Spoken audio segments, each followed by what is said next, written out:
Another possibility is interstitial translocation. What is interstitial? When there is movement from the within the arm, that means just like we have learned before, interstitial means always in between. So A, B, C, D, E, F, G, H, F, G, H is there. Now there is going to be exchange between two chromosomes, but they are not at the corners. So that's why C and D will go here, M and N will come there. A, B, now the sequence will become A, B, M, N, E, F, G, H. Such type of mutation or translocation is called as interstitial translocation. Now the next one, now remember this one is involving two chromosomes. Mutual participation. Now the next one is simple translocation. What is simple translocation? When one chromosome passes its portion to the other chromosome, but the other chromosome does not exchange anything in return. So A, B, C, D, E, F, G, H are the genes present here.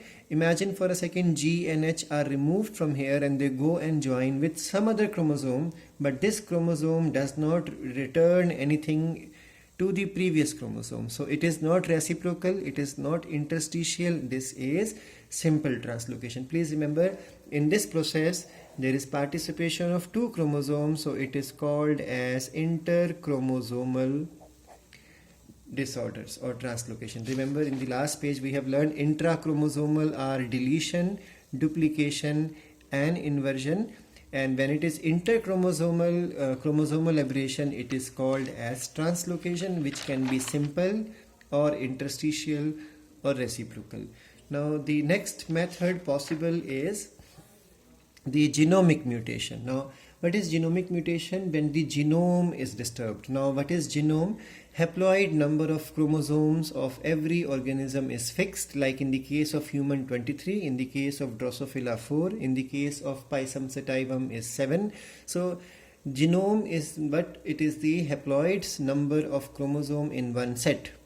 And then this genome can also undergo a change. Now that change would be called as the genomatic type of chromosomal mutation. Now why it is chromosomal? Because the whole chromosome would be missing, or whole chromosome would be added, or maybe the complete haploid set is undergoing 2 times set, 3 times set, accordingly diploid, triploid, tetraploid. So this type of chromosome number change, you can even call it as chromosome number change, is also called as genomatic chromosomal mutation. Now this chromosomal mutation is again of two types. One is called as euploidy, the other one is called as the aneuploidy. So what happens in the euploidy? We all know that there is a genomic number which is called as haploid number. So haploid number, and we all know maximum organisms around us are diploid. So imagine for a second that the organism loses one complete set of chromosomes. So how many are left? Only one set is left. That one set will be abnormal and you can call it as monoploidy. What type of euploidy is there? Monoploidy. What is euploidy? When we are talking about decrease or increase of the complete set, it is called as euploidy. It can be increase or decrease. If it is single set left, it is called as monoploidy.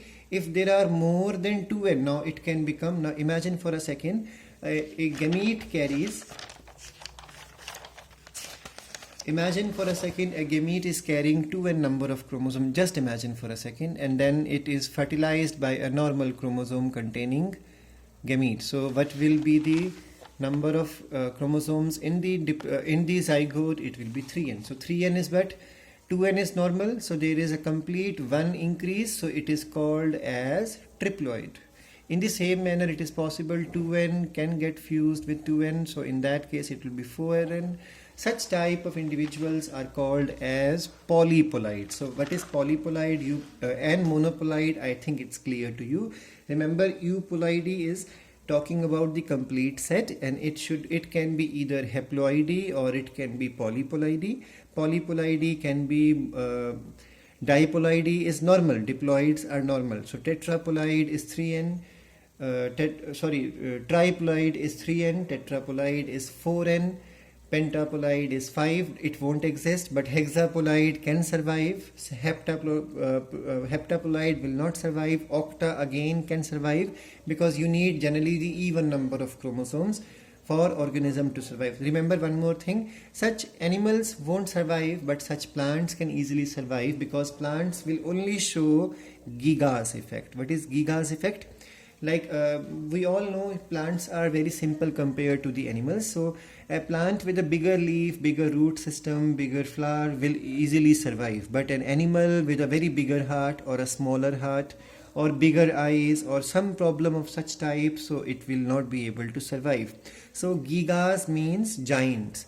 The structures in the plants will start becoming bigger in size, and it is called as Gigas effect. Gigas effect is a very common effect because of the polyploidy.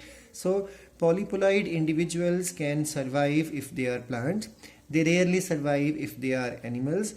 If you need to learn example, if you remember in the 11th you have learned that the liver cells of human body are tetraploid as well as octaploid also. So remember, some cells in human body are also polyploid, but not the all cells.